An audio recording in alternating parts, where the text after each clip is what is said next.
There is a specific kind of person who doesn't walk into your life loudly.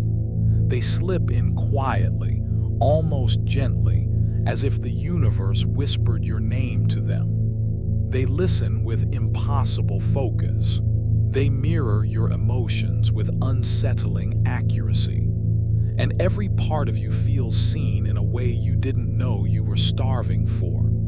They arrive at the perfect moment, when you're vulnerable, when you're tired, when you're finally open to being held. You don't question the timing. You don't question the intensity. You let yourself believe that maybe, for once, life brought someone who understands you without trying. But this beginning is not love. It's an assessment. They watch how you speak. They study what you fear. They map the wounds you hide behind your smile. And little by little, they begin shaping themselves into everything you ever wanted. Not because they feel it, but because they know you'll trust it. You fall for a version of them that doesn't truly exist. A projection, a reflection, a performance crafted for your longing. And the cruelest part, you don't even realize you're being softened. You only feel the comfort, not the calculation beneath it. Pain begins as a quiet sweetness. That's why it cuts so deeply later. The early stage feels like a dream you didn't dare speak out loud. They compliment you with precision. Never too much, never too little. Every message feels intentional. Every word feels warm. Every moment feels like destiny gently unfolding. This is where the love bombing begins, not with roses and fireworks, but with emotional oxygen. They make you feel chosen, not randomly, deliberately. As if they looked at the entire world and still saw only you. They tell you that you're different, special, rare. They say things you always wished someone would say, and you believe them because they say it with such conviction. But behind the intensity is analysis. Behind their passion is strategy. Behind their affection is a blueprint. They're not just connecting, they're calibrating. Every laugh you give them, every vulnerability you share, every detail you reveal becomes another tool in their emotional arsenal. You think the connection is growing. They know the dependency is. Love bombing doesn't overwhelm you at first. It soothes you, regulates you, stabilizes everything that once felt chaotic inside you. And when someone becomes your calm, you stop noticing they're also becoming your compass. They build a future in your mind, a fantasy of passion, stability, and unity, not because they want to live it, but because they need you invested enough to hand them your trust. They weren't offering love. They were crafting your attachment. And then, quietly, the shift begins. Not in a way you can point to, not in a way you can prove, but you feel it. Their tone changes. Their responses shorten. The warmth cools just enough to make you wonder if you imagine the intensity. You replay conversations in your mind. You question your memory. You analyze their silence like it's a puzzle only you can solve. This is intentional. Confusion is the first leash. They withdraw affection, then return it unpredictably, just enough to keep you hoping for the version of them you met in the beginning. You start adjusting yourself to keep the peace. You start shrinking your needs.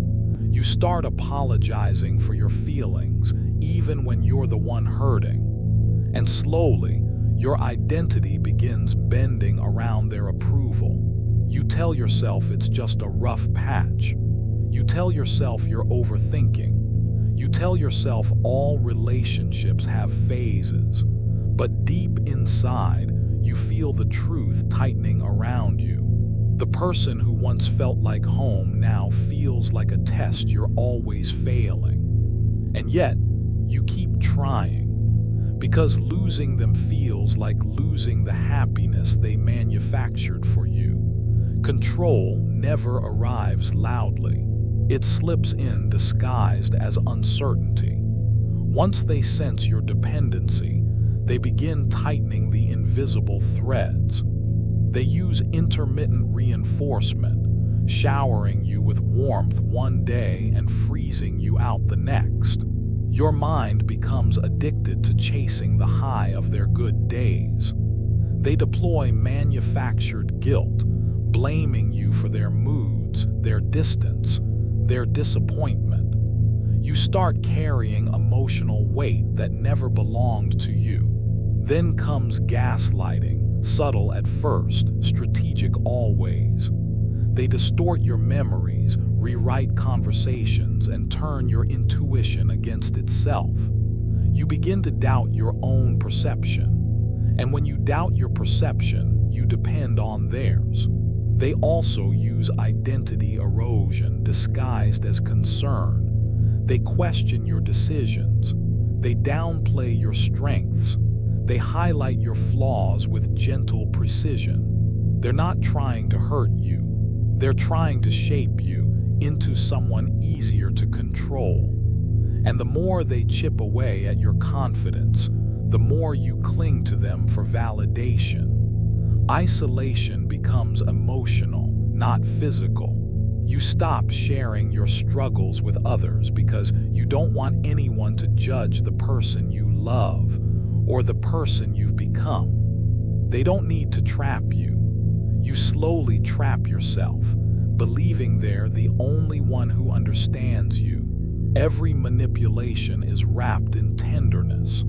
Every push is masked as protection. Every lie is delivered with just enough sincerity to quiet your instincts. They don't need to cage you. They just need to confuse you long enough for you to lock the door yourself. This stage is where their mask tightens. Their charm becomes conditional. Their affection becomes currency. And you start noticing the price. You find yourself explaining your emotions in slow motion, hoping they won't twist your words. You walk on psychological glass, trying not to trigger their coldness. They question your loyalty while violating yours endlessly. They demand trust while doing nothing to earn it. They punish you emotionally for needs they once encouraged you to express.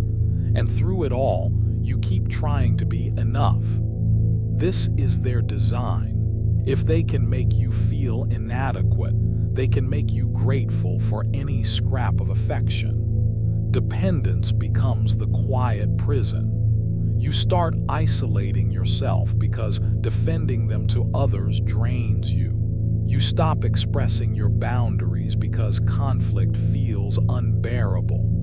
You lose pieces of yourself just to maintain the illusion of harmony. But harmony with a manipulator is impossible. It exists only when you're silent.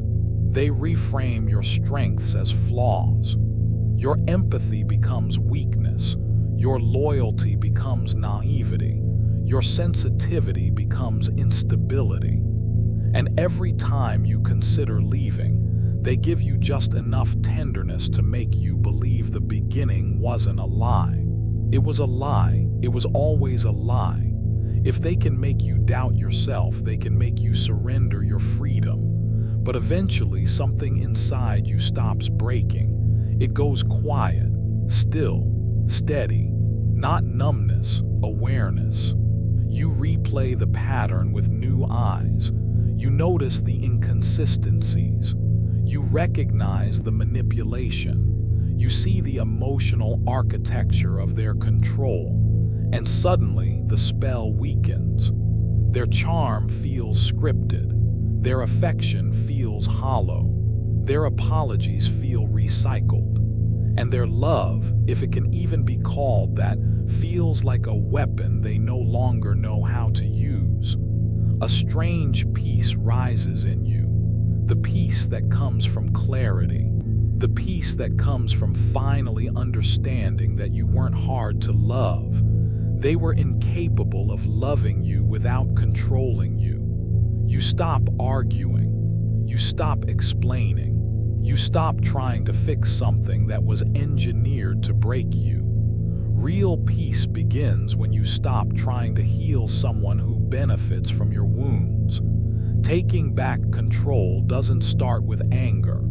It starts with detachment.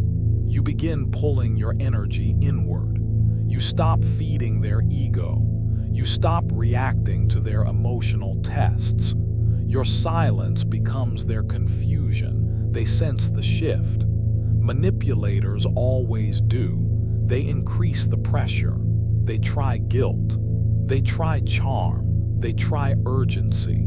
They try fear. But none of it lands the same way anymore. Because once you see the game, you stop playing it. You reclaim your boundaries not with rage, but with certainty. You no longer explain your worth. You no longer ask for clarity. You no longer negotiate for the bare minimum. Your presence becomes selective. Your attention becomes expensive. Your emotions become guarded. And that terrifies them. Because control only works when you don't know you're powerful. You walk away quietly, no dramatic exit, no final speech, no emotional collapse. Just a simple, unwavering truth inside you. I deserve better than manipulation disguised as love. And that truth becomes your freedom, your rebirth, your return to yourself. The moment you stop needing their validation, their power dissolves instantly. Fake love is dangerous not because it deceives you, but because it teaches you to mistrust your own heart. But now you know better. You see the patterns. You recognize the signs.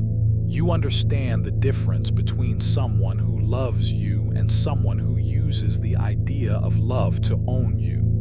The person who pretended to love you was not your partner. They were your awakening. A painful one, a necessary one, a transformative one. And from now on, you will never fear losing someone who only loved the version of you they could control.